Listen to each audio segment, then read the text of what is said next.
பசுத்தோல் போர்த்திய புலி என்பதற்கு பதிலாக பசுத்தோல் போர்த்திய நரி போன்ற குள்ள நரித்தனங்களை எல்லாம் செய்வதற்கு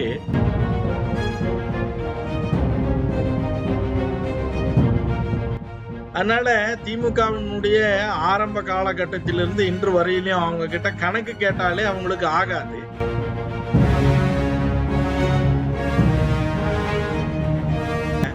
வெற்று கூச்சல், வெற்று விளம்பரம், வெற்று விமர்சனம் தவிர வேற எதுவும் இல்லை. ஆகவே இவர்களுடைய விமர்சனங்களை நாம் புறக்கணிக்க வேண்டியது அவசியம்.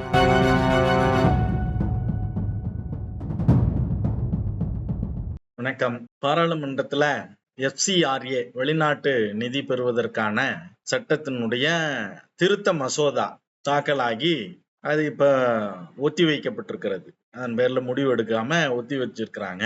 இதற்கு காங்கிரஸ் முதற்கொண்டு பல்வேறு கட்சிகள் அமளியில ஈடுபட்டிருக்கிறாங்க மாநிலங்களவை, மக்களவையில. இப்ப பல்வேறு கட்சி தலைவர்கள் இதை எதிர்த்து குரல் கொடுத்திருக்கிறாங்க. இதற்கடுத்து இந்த மிஷனரிகள், பிஷப்கள், இந்த மாதிரி ஆட்கள் ரொம்ப அவங்களுடைய ஒப்பாரி சத்தம் காது பிளக்கிறது, வெண்ணெய் பிளக்கிறதுன்ற மாதிரி அவங்க ஒரு பக்கம் பண்ணிட்டு இருக்கிறாங்க. இதற்கிடையில நம்முடைய முதல்வர், வெகு சீக்கிரத்துல முன்னாள் முதல்வர் ஆக போற திரு ஸ்டாலின் அவர்கள் என்ன சொல்லியிருக்கிறாங்கன்னா, இதெல்லாம் நாங்க ஏத்துக்க முடியாது, இது சிறுபான்மையினர் மீது தாக்குதல், கிறிஸ்தவர்கள் மீது தாக்குதல், சர்ச்சுகள் மீது தாக்குதல், இதுக்கு நாங்க ஒருபோதும் அனுமதிக்க மாட்டோம் அப்படின்னு சும்மாவே ஆடுவாங்க. இப்ப எலெக்ஷன்ற சலங்கை வேற கட்டி இருக்குது. அதனால இவர்களுடைய ஆட்டம் கொஞ்சம் நஞ்சம் இல்லை. ஏன்னா ஓட்டு வாங்கணுமே அதுக்காக. உள்ளபடியே இந்த திருத்த மசோதாவில் என்ன பிரச்சனை அப்படின்னா, ஏற்கனவே இது இந்த FCRA சட்டம் 2010 காங்கிரஸ் ஆட்சி காலத்துல நிறைவேற்றப்பட்ட சட்டம். 2020 அதுல ஒரு அமெண்ட்மெண்ட் கொண்டு வந்தாங்க. அப்புறம் 22 ஒரு அமெண்ட்மெண்ட் கொண்டு வந்திருக்கிறாங்க. இதன் அடிப்படையில இந்த வெளிநாட்டு நிதிகள் பெறுகிற தனிநபர்கள், நிறுவனங்கள், தொண்டு நிறுவனங்கள், இந்த சர்ச்சு, மசூதி போன்ற அமைப்புகள், இவங்க எல்லாருமே டெல்லியில ஒரு குறிப்பிட்ட SBI வங்கி கிளையில மட்டுமே அக்கௌண்ட் வைக்கணும். அந்த அக்கௌண்ட் மூலமா மட்டுமே வெளிநாட்டு நிதியை வாங்கணும் அப்படின்னு சொல்லி சில கட்டுப்பாடுகள் கொண்டு வந்திருக்கிறாங்க.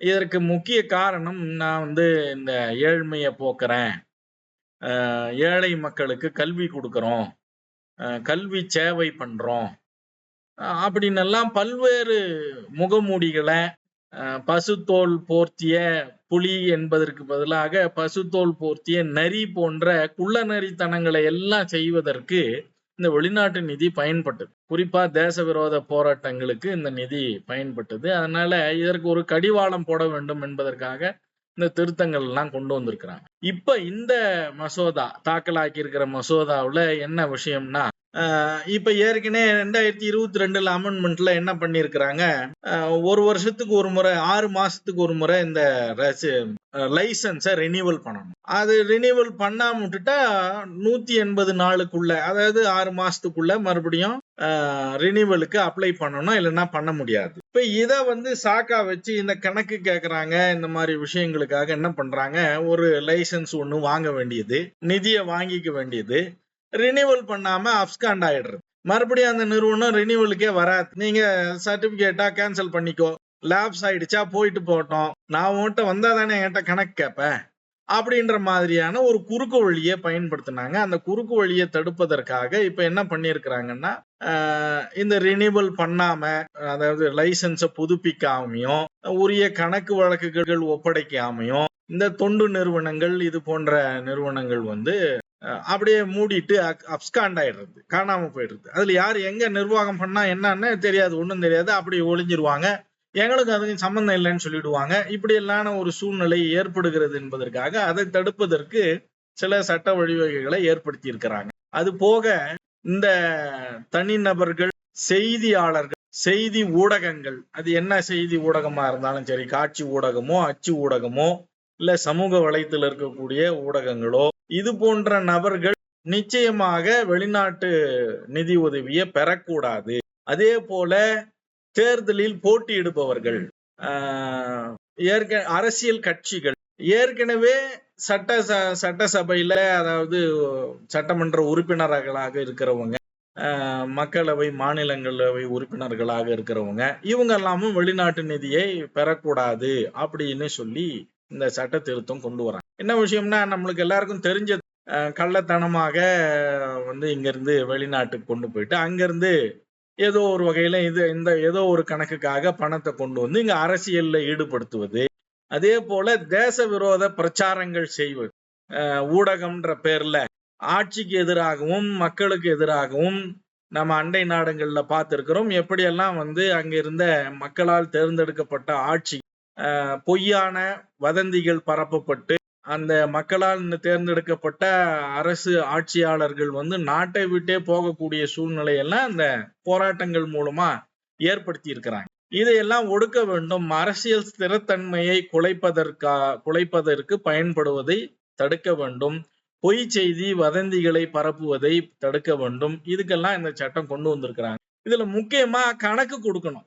நீங்க என்ன தொகை வாங்குனீங்க, அதை எதற்காக பயன்படுத்தினீங்க, எவ்வளவு பேருக்கு இதுல உதவி பண்ணியிருக்கிறீங்க, இப்படி போன்ற கணக்குகள் கொடுக்கணும். கணக்கு கொடுக்கலன்னா இந்த தொகையின் மூலமா வாங்கப்பட்ட சொத்துக்கள், அது தொடர்பான ஏதோ ஒரு விஷயம், இப்ப ஒரு பாண்டு, ஒரு ஷேரு, இந்த மாதிரி எல்லாம் வாங்கியிருக்கிறாங்கன்னா கூட அசையும் சொத்துக்கள், அசையாத சொத்துக்கள் அனைத்தையும் பறிமுதல் செய்வதற்கு உரிய அதிகாரிக்கு அதிகாரம் கொடுத்து இந்த சட்ட திருத்தம் கொண்டு வந்திருக்கிறது. அப்படி பறிமுதல் பண்ணிட்டா தீர்வே இல்லையான்னா 90 நாளைக்குள்ள நீதிமன்றத்தை நாடி அதுக்கான தீர்வு பெறலாம். அதனால இது ஒன்றும் ஒரு சட்ட விரோதம், ஸ்டாலின் சொல்ற மாதிரி இது ஒடுக்குமுறை சட்டமோ அடக்குமுறை சட்டமோ அல்ல. இது ஒரு வழிவகை, ஒரு ரூல்ஸ் ஃப்ரேம் பண்றாங்க. குற்றங்களை, தவறுகளை தடுப்பதற்காக, சட்டத்தில் உள்ள ஓட்டைகளை அடைப்பதற்கான ஒரு மசோதா, திருத்த மசோதா. ஆனா இவங்களுக்கு பெரும்பாலும் இந்த தொண்டு நிறுவனம்னு சொல்றவங்க, இவங்களுக்கெல்லாம் கணக்கு கேட்டாலே பிடிக்காது. ஏன்னா இந்த கணக்கு இந்த பணம் எங்கெங்கயோ போகுது, சட்டவிரோதமா, தேச விரோதமான செயல்களுக்கு பயன்படுத்தப்படுகிறது. அதனால கணக்கு கேட்டா இவங்களுக்கு வலிக்குது. அதுலயும் குறிப்பா ஸ்டாலின் அவர்கள் கவனத்துல வச்சுக்க வேண்டியது, அவரோட கட்சியில இருந்து, திமுகல இருந்து எம்ஜிஆர் அவர்கள் நீக்கப்பட்டார். என்னன்னா, அப்போ அவரு பொருளாளரா இருந்தாரு. கட்சி தலைவர்ன்ற முறையில கருணாநிதி கிட்ட கணக்கு கேட்டார். கணக்கு கேட்ட உடனே, நீ என்னையா கணக்கு கேட்கிற அப்படின்னு சொல்லி வெளியேற்றி விட்டாங்க. அதனால திமுகவினுடைய ஆரம்ப காலகட்டத்திலிருந்து இன்று வரையிலும் அவங்க கிட்ட கணக்கு கேட்டாலே அவங்களுக்கு ஆகாது. அந்த வகையில இப்ப இந்த கணக்கு கேட்கிற மசோதா அவங்களுக்கு பிடிக்காம போறதுல ஆச்சரியம் இல்லை. அதே நேரத்துல இந்த ஓட்டு வங்கி அரசியலுக்காக எதிர்வரும் தேர்தலை, சட்டமன்ற தேர்தலை தனக்கு சாதகமா பயன்படுத்தி கொள்ள வெற்று கூச்சல், வெற்று விளம்பரம், வெற்று விமர்சனம் தவிர வேற எதுவும் இல்லை. ஆகவே இவர்களுடைய விமர்சனங்களை நாம் புறக்கணிக்க வேண்டியது அவசியம். மத்திய அரசுக்கும் இந்த சட்டம் நம்முடைய தேச அமைதி, பொது அமைதிக்கு இது ரொம்ப முக்கியமான விஷயம். ஏன்னா பல நாடுகள்ல நாம பாக்குறோம், இது மாதிரியான வெளிநாட்டு நிதி உதவிகள் மூலமாக அது ஏதோ ஒரு காரணத்தை காண்பித்து உள்ளே கொண்டு போராட்டம், வன்முறை, வெறியாட்டம் மூலமாக மக்களாட்சி கொலை செய்யப்படுகிறது, ஜனநாயகம் கொலை செய்யப்படுகிறது. அதை தடுக்கணும்னா இது போன்ற கட்டுப்பாடுகள் அவசியம். இன்னைக்கு உலக அரசியல்ல நாம அன்றாட செய்திகள்ல பார்க்கக்கூடிய விஷயங்கள், எப்படி பெரிய பெரிய வல்லரசு நாடுகள் மற்ற நாடுகளினுடைய உள்வகாரங்கள்ல தலையிடுறாங்க அப்படின்றதெல்லாம் நம்ம பார்த்துட்டு இருக்கிறோம். அப்ப நம்முடைய ஒவ்வொரு தனி மனிதனுடைய பாதுகாப்புக்காகவும், இந்த நாட்டினுடைய ஒருமைப்பாட்டுக்காகவும் பாதுகாப்புக்காகவும் இந்த சட்டம் திருத்தம் அவசியமானது. இதை எதிர்ப்பவர்களுக்கு எல்லாருக்குமே உள்நோக்கம் இருக்கிறது என்பதை நாம் அனைவரும் உணர்ந்து கொள்ள வேண்டும். நன்றி, வணக்கம்.